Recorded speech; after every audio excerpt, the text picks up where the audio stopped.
इफ्तिखार किस वजह से, आप मुझे बताएं। पिंच हिटर है सर।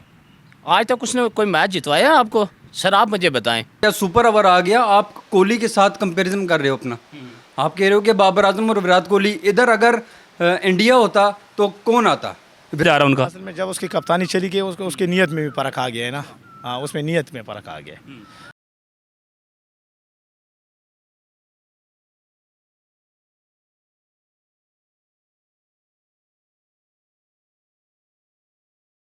पाकिस्तान का आगाज़ हो चुका है, बल्कि अंजाम भी हो चुका है। कल की हार पे क्या कहेंगे पाकिस्तानी टीम को? ये बिस्मिल्लाहिर्रहमानिर्रहीम फर्स्ट ऑफ ऑल, ये जितना भी टीम भेजा हुआ है ये तो किसी काम का नहीं है सिवाय दो बंदों के, एक बाबर आजम और एक शिड्डी भाई हो गया, एक रिजवान भाई हो गया। ये तो तीन हो गए ना। तीन ये ज़रा सही है। और बॉलिंग में अपना जो लास्ट में सुपर ओवर हो गया उसको आमिर अभी ओल्ड हो गया, बूढ़ा हो गया, उसके बजाय अगर ये दूसरे को ये शाहिन शाह को खिलाते तो शायद 18 स्कोर ना पड़ता। तो एक छोटी सी टीम जो पहली दफ़ा वर्ल्ड कप में आया हुआ है और उसको तो ऐसा समझना चाहिए कि वो कोई टीम ही नहीं है।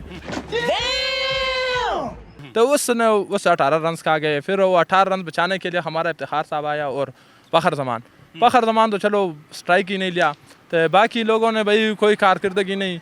कल की कप्तानी को सामने रखते हुए कितने मार्क्स देंगे बाबर आजम को? बिल्कुल 0 मार्क्स। उसके कोई परफॉर्मेंस नहीं है कप्तानी में बाबर आजम की।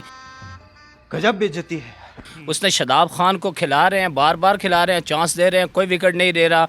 इब्रार अहमद को किस लिए आप लेके गए? आप उसामा मीर को नहीं लेके गए जो PSL के टॉप विकेट टेकर बॉलर था। उंगलियों पे बोझ गिना दे हमें, कितने प्लेयर्स मुझे बता दे, कौन कौन से प्लेयर बोझ हैं? सबसे पहले मैं कहता हूँ बाबर आजम खुद है, ठीक है। अगर वो ओपनर आता है तो फैंस जो है ना छोड़ेंगे नहीं। मैं कह रहा हूँ जो मर्जी कहें, अगर वो ओपनर आता है टीम के लिए तो फिर समझ लो सबसे पहले वो खुद है।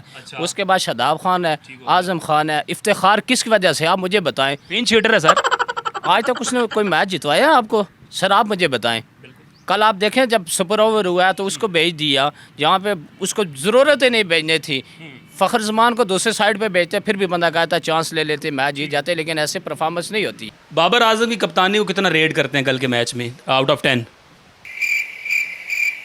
4% भी नहीं दूंगा। अच्छा नहीं, आप जब हो गया सुपर ओवर आ गया, आप कोहली के साथ कंपैरिजन कर रहे हो अपना। आप कह रहे हो कि बाबर आजम और विराट कोहली, इधर अगर इंडिया होता तो कौन आता? विराट कोहली आते ना, तो बाबर आजम क्यों नहीं आए? अगर मतलब कि बाबर आजम ने बैटिंग बहुत अच्छी की, शादाब खान क्या बाबर आजम से अच्छा प्लेयर है? तो हम ही कहते हैं ना कि वो छक्का नहीं मार सकते। नहीं, छक्के की ज़रूरत ही नहीं थी, 4 चौकों पे मैच ख़त्म हो जाता। अच्छा, हमको सिखा रिया है।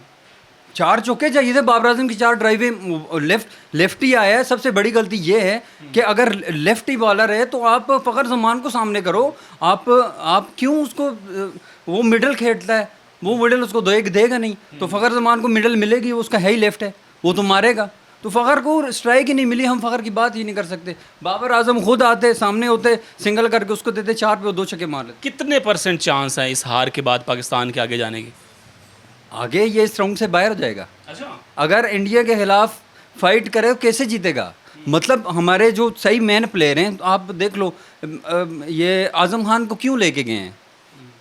88 स्कोर। जहाज में जगह थी इस वजह से लेगी। नहीं, उसकी जगह बनती ही नहीं है, सीट छोटी है उससे। उसकी फिटनेस तो देखें आप। मतलब ये है कि उसने 88 स्कोर किए हैं, कोई 20 से ज़्यादा मैच खेल के, 30 की रन रेट से गया वो।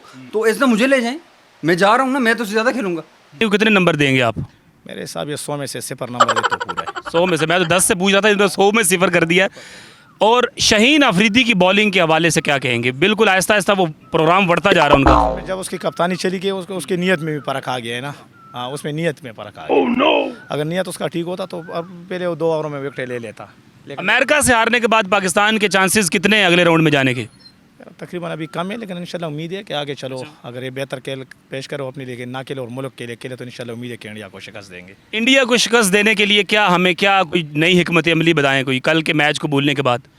बस इस सब कुछ भूल के एक नए स्ट्रेटजी के साथ जाना चाहिए, जीत का लगन लेके जाना चाहिए ख़ासकर, और इसको या आज़म खान या इसको ड्रॉप करना चाहिए। एक और क्रिकेट लवर हमारे साथ मौजूद है। भाई क्या नाम है आपका? असलम खान जी। असलम खान साहब, कल का मैच देखा आपने? जी बिल्कुल देखा है भाई। क्या कहेंगे? बड़ी आवाम तपी हुई है हमारे समेत, तो आपकी क्या राय है कल के मैच के हवाले से? देखिए हमारा उनका मुकाबला बनता ही नहीं है। हमारे पास हमारा अमेरिका से मुकाबला ही नहीं बनता। बनता, हमारे सारे एक्सपीरियंस प्लेयर हैं, वो फर्स्ट टाइम आ रही है, फर्स्ट टाइम उनके लड़कों ने लीग खेली और फर्स्ट टाइम वर्ल्ड कप में उन्होंने किया। उनको एडवांस होम ग्राउंड का था क्योंकि पहला वर्ल्ड कप T20 का वो ऑर्गेनाइज कर रहे हैं। तो जो सुपर ओवर हुआ मुझे समझ नहीं आई कि मोहम्मद आमिर को ओवर नहीं देना चाहिए था। ठीक है, किसको देना चाहिए था? शाहीन शाह का बनता था या नसीम शाह का बनता था। उसके बाद आप देखें हमें 2 चौके लगे, बाकी सारे एक्स्ट्रा का स्कोर गया है। ऊपर फिर मोहम्मद रिजवान इतना सीनियर कीपर, आप देखें वो इतनी गलत थ्रो कर उसके ऊपर हमारे पास इतना एक्स्ट्रा स्कोर गया।